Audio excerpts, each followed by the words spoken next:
आप सभी का स्वागत है मेरे यूट्यूब चैनल टेक्निकली पाठशाला में। मैं सौरभ कुमार आप सभी के लिए लेकर के आया हूँ बिग डेटा के नेक्स्ट यूनिट में, जिसमें हम लोग पढ़ेंगे बिग डेटा इनेबल्ड टेक्नोलॉजीज़ के बारे में। तो जो भी हमारे चैनल पे नए हैं या जो लोग नए आए हैं, वो कृपया करके मेरे चैनल को सब्सक्राइब करें, और जो नहीं किए हैं वो भी सब्सक्राइब करें और बेल आइकन को दबाना ना भूलें हमारे लेटेस्ट अपडेट के लिए। तो हम लोग टाइम को देखते हुए हम लोग टॉपिक की तरफ बढ़ते हैं। तो जैसा कि हम लोग जानते भी हैं बिग डेटा इनेबलिंग टेक्नोलॉजीज़ के बारे में, क्या-क्या टेक्नोलॉजीज़ हैं उसके बारे में आगे हम लोग देखेंगे। जैसा कि मैं प्रीफेस में आप सभी को दिखा रहा हूँ, इस लेक्चर में हम लोग क्या-क्या पढ़ेंगे, बिग डेटा की इनेबल्ड टेक्नोलॉजीज़ क्या-क्या हैं, जैसे में Apache Hadoop, Hadoop yarns, Hadoop map reduce, Cassandra, Hive, Spark, Kafka, Spark, NoSQL, ये सारे चीज़ों को हम लोग पढ़ेंगे। तो मैं फिर से रिवाइंड करने के लिए चाहूँगा। मैं फिर से रिवाइंड कर देता हूँ आप सभी के लिए कि बिग डेटा आखिर है क्या? बिग डेटा का हम लोग यूज़ करते हैं वैसे डेटा सेट्स पे जिसका लार्ज साइज़ हो और कॉम्प्लेक्स भी हो, और उसको ट्रेडिशनल टूल्स जो हैं वो प्रोसेस नहीं कर पाते हैं। वैसे डेटा को हम लोग बिग डेटा में कैटेगराइज़ करते हैं। और जैसा कि मैंने पिछले वीडियोज़ में बताया था कि तकरीबन हमारे 100% डेटा में 80% डेटा जो है वो अनस्ट्रक्चर्ड वे में है। यानी कि उसकी कोई संरचना नहीं है, कोई उसका प्री डिफाइन स्कीमा नहीं है डेटा स्टोरेज का। वो जैसे-तैसे हम लोग उसमें स्टोर कर देते हैं। तो ऐसे हम लोग को क्या होता है कि आने वाले टाइम में हमें जब प्रोसेसिंग, सर्चिंग वगैरह करनी होती हैं, तो काफ़ी डिफ़िकल्टीज़ हमारे पास आती हैं। इन सारे को सॉर्ट आउट करने के लिए हम लोग बिग डेटा को हम लोग यूजेज में लाते हैं एनालाइज़ करने के लिए। एनालाइज़ करके हम लोग क्या फाइंड करते हैं उस डेटा सेट से? एनालाइज़ करके हम उस डेटा सेट से गोल्ड फाइंड करते हैं, नॉलेज फाइंड करते हैं। तो हम लोग चलते हैं, सबसे पहला टॉपिक जो है हमारा बिग डेटा इनेबलिंग टेक्नोलॉजी में, उसे क्या नाम है? Apache Hadoop. अपाची हडूप क्या है? अपाची हडूप एक ओपन सोर्स फ्रेमवर्क है, जिसको 2 भागों में बाँटा गया है। एक है एचडीएफएस, दूसरा है मैपरेड्यूस। एचडीएफएस किसे कहते हैं? तो HDFS stand for Hadoop distributed file system. ये क्या करता है कि हमारे डेटा को, हमारा जो बिग डेटा है, उसको स्प्लिट कर देता है। कहने का मतलब है कि एज़ फॉर जनरल एग्ज़ाम्पल अगर हम देखें, तो अगर हम कोई फंक्शन करते हैं, जैसे कि शादी-विवाह या फिर कोई बड़ा फंक्शन कर रहे हैं, तो उस बड़े फंक्शन को हम लोग रियल टाइम में क्या करते हैं कि उसको स्प्लिट कर देते हैं। कैसे-कैसे स्प्लिट करते हैं? तो कुछ लोग को टेंट का ज़िम्मा देते हैं, तो किसी को खाने का ज़िम्मा दे देते हैं, किसी को मेहमान को देखने का ये दे देते हैं ज़िम्मा, और किसी को सारे विधि व्यवस्था को देख-रेख करने के लिए कुछ लोग जो हैं वो ये देखते हैं कि कौन-सा गोदाम में क्या सामान बच रहा है, स्टोर रूम में क्या बच रहा है, स्टोर रूम में क्या-क्या बन गया, क्या-क्या बनना बाकी है। ये मतलब अपने जो वर्क है, जो फंक्शन है, बड़ा-सा फंक्शन है, उसको स्प्लिट कर दिए मैन फ़ोर्स पे, यानी कि जितने आदमी थे उसके डिवाइड कर दिए। ठीक वैसे ही यहाँ पे भी हमारा जो हडूप में, अपाची हडूप में जो हमारा एचडीएफएस है, ठीक वैसे ही करता है कि जितने भी नोड्स हमारे होते हैं क्लस्टर में, क्लस्टर कहने का सेंस है कि एक ग्रुप होता है, जहाँ पे मल्टीपल लोग होते हैं। तो अगर रियल टाइम बोले तो वो मल्टीपल लोग होंगे, पर अगर सिस्टम की बात किया जा रहा है, यहाँ कंप्यूटर की बात हो रही है, तो यहाँ पे लोग के जगह पे कंप्यूटर होंगी। तो मल्टीपल्स कंप्यूटर एक साथ जब रहेंगे तो वो एक क्लस्टर फ़ॉर्म करता है। तो वैसे डिस्ट्रीब्यूटेड में हमारा जो डेटा है उसको स्प्लिट करके और सारे नोड्स को सप्लाई कर दिया जाता है। इससे हमारा क्या है कि फॉल्ट टॉलरेंस की जो लेवल है वो बढ़ जाती है। देन आफ्टर हमारा दूसरा जो है जिसे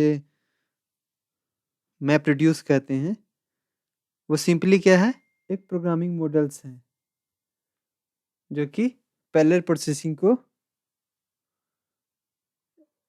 बढ़ावा देती है।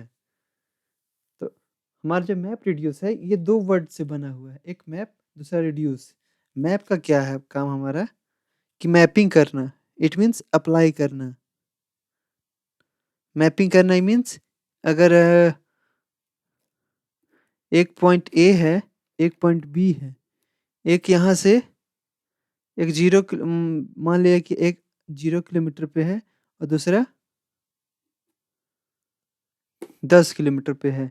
तो उस 0 किलोमीटर से यानी कि जो हमारा सोर्स है, उस सोर्स से बी के तरफ बी के पास जाते हैं, तो ये हमारा एक मैपिंग हो गया, एक रास्ता फॉर्म हो गया। इट मीन्स वहाँ पे हम लोग अप्लाई कर देते हैं कोई भी फंक्शंस हो गए, कोई भी ऑपरेशंस हो गए, कोई भी इंस्ट्रक्शन जो भी फॉलो करना था, जो भी अप्लाई करना था, वो सारा हमारा अप्लाई हो गया मैप के द्वारा। देन उसके बाद हमारा जो दूसरा है रिड्यूस। रिड्यूस क्या करता है, हमारे पूरे डेटा को अपने पास ले करके उसको समराइज कर देता है। इट मीन्स जैसा कि हम लोग बचपन में पढ़े थे और अक्सर अभी भी पढ़ाते हैं, कहीं कभी देखते हैं भी हैं कि एक लंबा सा कहानी है जिसको हमें समराइज करके लिखना होता है। अगर 40 लाइन का कहानी है तो उसको 2 लाइन या 3 लाइन में वो पूरे कहानी के सारांश लिखने होते हैं। तो वही काम हमारा ये रिड्यूस करता है। और जो हमारा ये जो गूगल है, जो भी हमारा गूगल पे सर्चिंग वगैरह होता है, इंडेक्स जो होती है हम लोग की वेबसाइट्स की, उस पे हमारा गूगल जो है वो मैप रिड्यूस का ही फंक्शन यूज़ करके हमारे साइट्स के वेबसाइट्स को इंडेक्सिंग करता है। देन आफ्टर ये मैं कुछ छोटे-छोटे टॉपिक्स छोटे-छोटे टॉपिक्स लिख कर के लाया हूँ आप सभी के लिए। हडूप डिस्ट्रीब्यूटेड फाइल सिस्टम क्या है? Scaling out hardware resources and fault tolerance, जैसा कि मैंने पिछली बार बताया था, पीछे वीडियो में बता रहा था। फिर ER, map reduce, Pig and Hive, then after giraffe,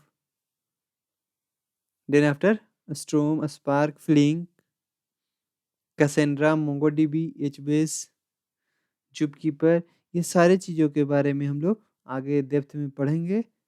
वैसे मैं बता दूं कि जिराफ का इस्तेमाल हम लोग करते हैं स्पेशलाइज्ड ग्राफ प्रोसेसिंग में। जब ग्राफ प्रोसेसिंग करने होते हैं तो हम लोग जिराफ का इस्तेमाल करते हैं। स्ट्रोम, स्पार्क, फ्लिंक जो है वो रियल टाइम मेमोरी में प्रोसेसिंग है। दूसरा है हमारा कैसेंड्रा, मोंगोडीबी, एचबेस, ये जो हैं वो हमारे डेटाबेस हैं। और जूबकीपर हमारा याहू के द्वारा क्रिएट किया गया एक सेंट्रलाइज्ड मैनेजमेंट टूल्स है, जिसे हम सिंक्रोनाइज करके अपने कॉन्फ़िगर करके अपने सिस्टम के अवेलेबिलिटी को इंश्योर करते हैं। हम आते हैं अब मैप रिड्यूस की तरफ। तो मैप रिड्यूस क्या है? Map reduce is a programming model and an associated implemented for processing and generating large data sets. कहता है मैप रिड्यूस जो हमारा है वो एक प्रोग्रामिंग मॉडल है जिसको हम लोग इम्प्लीमेंट करते हैं, एसोसिएट्स होते हैं प्रोसेसिंग के लिए और जनरेट करते हैं लार्ज डेटा सेट्स। ये क्या होता है कि जब लार्ज डेटा सेट्स होते हैं तो उसको मैप प्रोड्यूस करके हम लोग सॉर्टिंग करते हैं। ऐसा मैं पिछले वीडियो में बताया था और अभी भी मैं बता रहा हूँ कि मैप रिड्यूस जो है आप पढ़ रहे होंगे तो आपको लग रहा होगा कि एक वर्ड है, पर ये 2 वर्ड का काम करता है। जैसा कि आप देख रहे हैं मैप का एम बड़ा है और रिड्यूस का आर बड़ा है। इट मीन्स 2 वर्ड एक साथ काउंट हो रहे हैं। ठीक वैसे ही कैसे हम लोग करते हैं, तो हम लोग यहाँ मैप रिड्यूस में की वैल्यू पेयर के तौर पे एक एक की जनरेट करते हैं।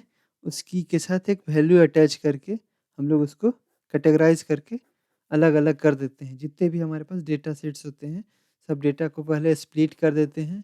स्प्लिट करते हैं एचडीएफएस में। एचडीएफएस में करने के बाद हम क्या करते हैं, उसके बाद उसमें मैप रिड्यूस फंक्शन लगा देते हैं, जिसमें मैप रिड्यूस फंक्शन में एक एक पीस जो हमारा है स्प्लिट करने के बाद एक पीस समझिए, एक पीस के साथ यानी कि 1 उसमें डाल देते हैं नाम के तौर पे अगर कैटेगराइज़ करने के लिए की 1 और वैल्यू 1 की तरह उसको हम लोग ट्रीट करते हैं। जैसा कि मैं आगे में ग्राफ में ये डायग्राम करके मैं दिखाऊँगा। मैंने डायग्राम भी आगे लगाया है जिसमें वर्किंग के सारे डेमोंस्ट्रेट किया गया है। आप देख कर के भी समझ जाएँगे, पर मैं बताऊँगा आगे।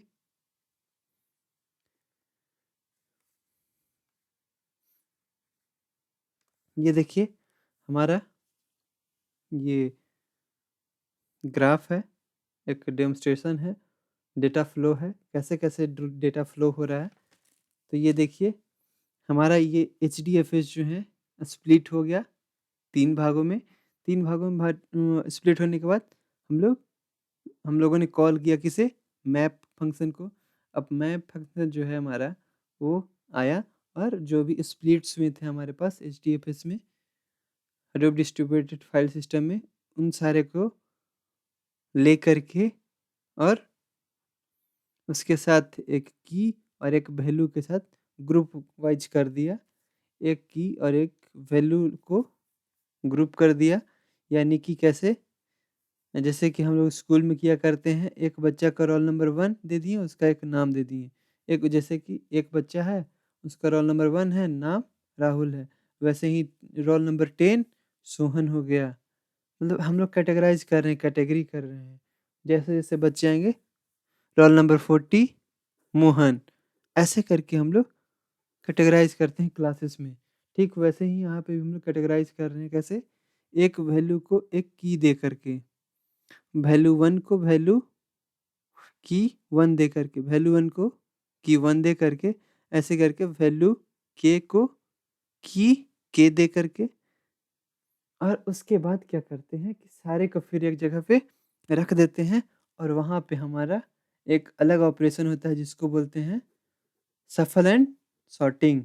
यहाँ पे हम लोग क्या करते हैं, अपने सारे डेटा को मिला करके उसके बाद शफ़ल करते हैं। शफ़ल करने का सीन सबको एक में मिला करके ऊपर-नीचे कोई मतलब उसका कोई अ, क्या उसे बोलते हैं कोई भी का स्ट्रक्चर नहीं बनेगा, कोई भी अरेंजमेंट आपको नहीं दिखेगा वहाँ पे। कहीं जैसे कि शफ़ल करने का सेंस ये है 1, 2, 6, 8, 9, 6, 5 ऐसे करके लिख देना। एक हम लोग लिख रहे हैं 1, 2, 3, 4, 5, 6, 7, 8, 9, 10 इसके ये दिख रहा है कि असेंडिंग ऑर्डर में है, पर इंक्रीजिंग ऑर्डर में। पर अगर हम ऐसे लिखें 1, 2, 4, 8, 6, 4, 2, 4, 1, 3, 3, 5 ऐसे करके तो इट मीन्स ये हुआ कि वो सफल है। वो सारे डेटाज़ जो हैं वो एक साथ मिले हुए हैं। इनके डेमोंस्ट्रेशन करने में डिफ़िकल्टीज़ आएँगी, कोई भी पैटर्न हमें यहाँ पे नहीं मिलेगी। देन आफ्टर हम लोग उसपे सॉर्टिंग लगाते हैं। सफल करने के बाद उसके बाद सॉर्टिंग कर देते हैं। जिसका छोटा रहता है उसको हम लोग सॉर्टिंग करने का सेंस अरेंजमेंट कर देते हैं किसी फॉर्म में। सॉर्टिंग का बहुत सारे तरीके होते हैं। सॉर्टिंग हम लोग अल्फ़ाबेटिकल बेसिस पे कर सकते हैं, इंक्रीज़िंग ऑर्डर पे कर सकते हैं, डिक्रीज़िंग ऑर्डर पे कर सकते हैं या और भी किसी दूसरे तरीके से भी हम लोग अपने डेटा को सॉर्ट कर सकते हैं। देन आफ्टर हर एक की के साथ उसका इमीडिएट वैल्यू रहता है। वैसे ही यहाँ पे देखिए की 1 के साथ उसका इमीडिएट वैल्यू आया, कहाँ से? सफल एंड सॉर्टिंग के बाद और वो कहाँ पे गया? वो रिड्यूस फंक्शन के पास गया। रिड्यूस फंक्शन क्या किया? फाइनल की के साथ फाइनल वैल्यू को अटैच करके यानी कि हमारा यहाँ पे जो है वो नॉलेज मिल गया। नॉलेज कहने का मतलब हम लोग यहाँ पे गोल्ड फाइंड कर लिए। हमारा जो बिग डेटा है वो एनालाइज़ कर दिया। अब हमारा ये आउटपुट आ गया। ये हमारा हडूप इकोसिस्टम है, इसमें हम लोग देखेंगे कि क्या-क्या है। यहाँ पे आप देख रहे होंगे कि यहाँ पे पिग लिखा हुआ है, एक जगह हाइव लिखा हुआ है। एच कैटलॉग लिखा हुआ है, मैप रिड्यूस लिखा हुआ है, यार्न लिखा हुआ है, एचडीएफएस लिखा हुआ है, अदर यार्न लिखा हुआ है, एचबीएस लिखा हुआ है, अदर प्रोजेक्ट लिखा हुआ है। इट मीन्स क्या है ये, जो भी ये सारे जो हैं वो एप्लीकेशंस हैं बिग डेटा के, और सबके नीचे उसका काम लिखा हुआ है कि आखिर क्या-क्या ये लोग करते हैं। तो जैसा कि हमारी जो पिग है, वो एक स्क्रिप्ट है, बिग डेटा का स्क्रिप्ट है। बिग डेटा में हम लोग स्क्रिप्ट लिखते हैं पिग में।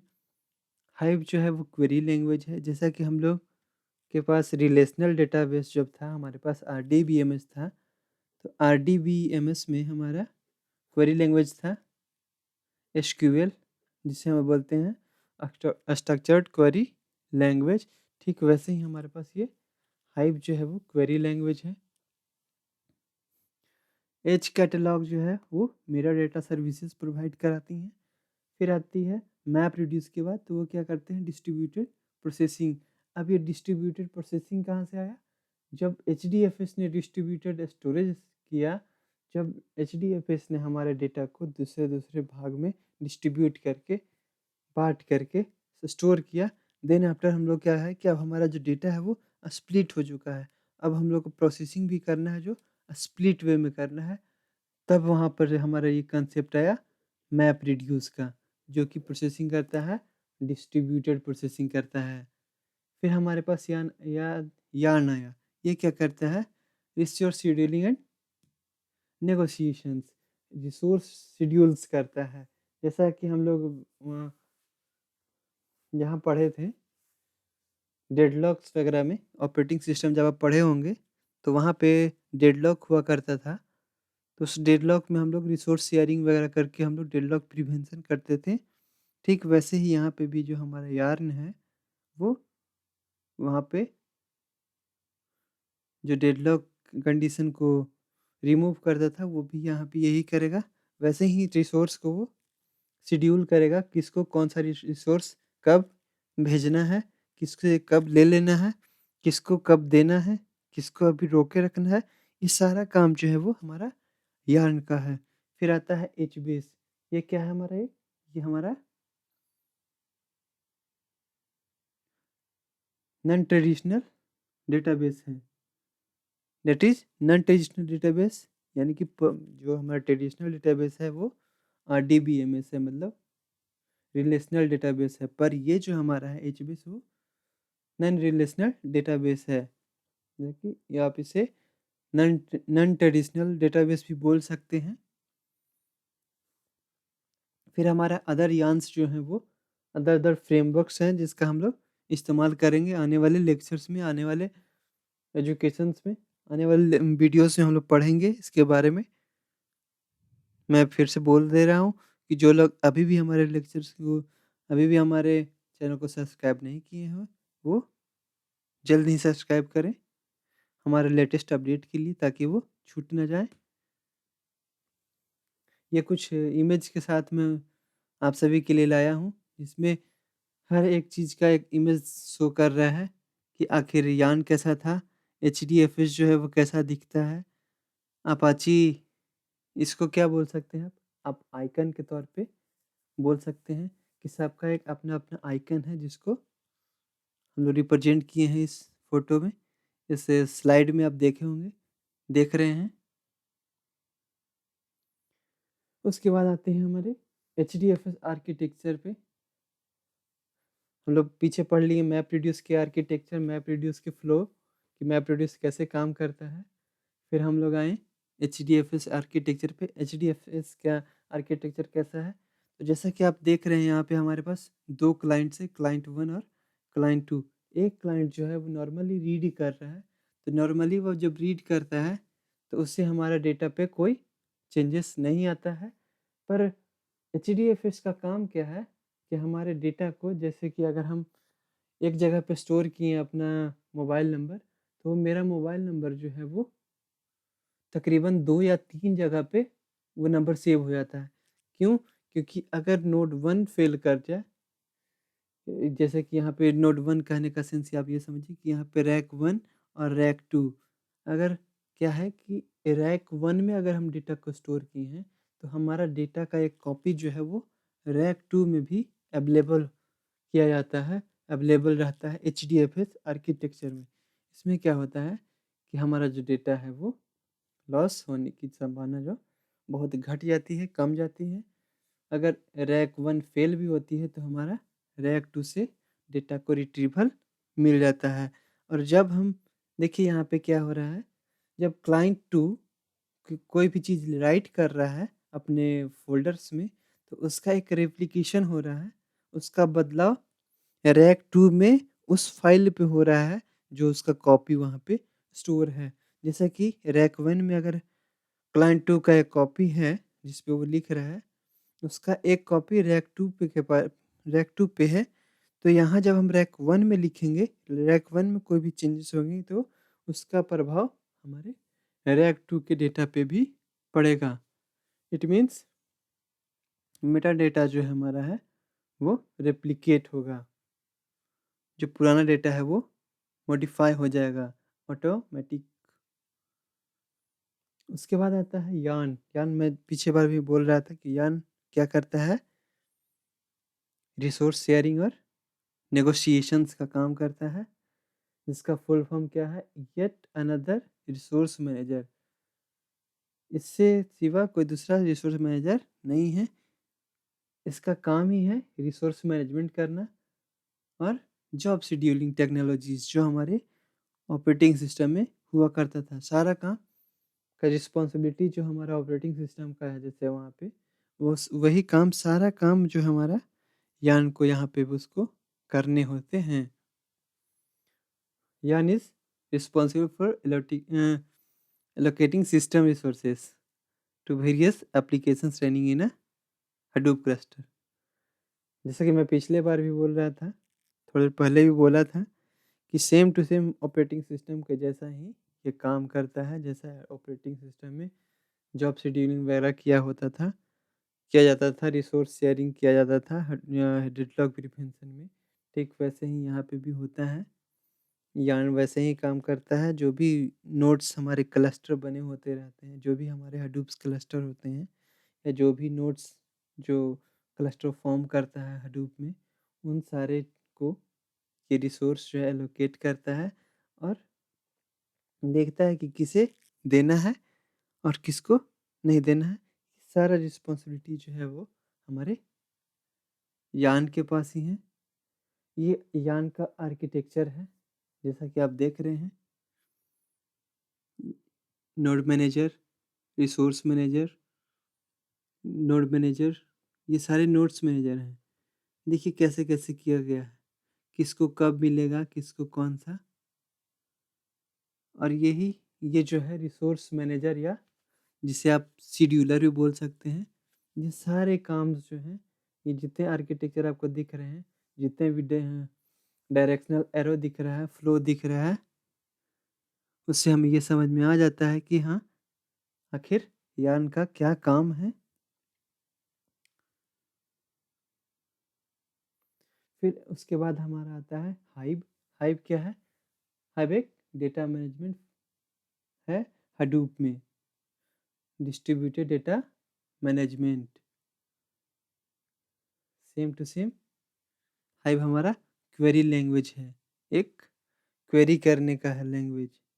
जैसा कि हम लोग RDBMS में था हमारा SQL, वैसे ही हमारा ये हाइव यहाँ पे क्वेरी लैंग्वेज है।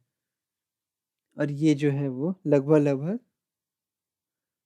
SQL के जैसा ही क्वेरी रिस्पॉन्स करता है, लगभग वैसे ही डेटा को एक्सेस करता है। और ज़्यादातर हम लोग इसका इस्तेमाल कब किया करते थे, डेटा माइनिंग जब हुआ करता था। डेटा माइनिंग जब हम काम करते हैं तो हम ये हाइव का इस्तेमाल करते हैं। और सबसे बड़ी बात ये जो है, वो हडूप के टॉप लेवल पे काम करता है। सबसे पहले ये सब रन होते हैं, ये सारे आर्किटेक्चर सबसे पहले रन होते हैं, क्योंकि सबसे पहले हम लोग क्वेरी ही करते हैं। उसके बाद आता है हमारा अपाची स्पार्क, जो कि बिग डेटा एनालिटिक्स टूल्स हैं, फ्रेमवर्क है, जिसको हम सन 2012 में AMP लैब में डेवलप किया गया था। उसके बाद सबसे lightning and fast cluster computing technology इसी में डिफाइन किया गया, जिसे हम क्या बोलते हैं, अपाची स्पार्क। इसलिए स्पार्क इसका नाम दिया गया क्योंकि ये काफ़ी कम समय में ही अपनी ग्रोथ को शो कर दिया और काफ़ी कम कम समय में ही अपने वर्किंग को लोगों के सामने ला करके प्रस्तुत कर दिया। सन 2012 में कहाँ? यूनिवर्सिटी ऑफ कैलिफोर्निया में, जिसकी वजह से काफ़ी लोग जो हैं इसके तरफ अट्रैक्ट हो गए और यहाँ तक कि एकेडमिक में भी इसका इस्तेमाल हम लोग करने लगे, मतलब बच्चे लोग को इसका एजुकेशन देना स्टार्ट कर दिए। Thanks for watching.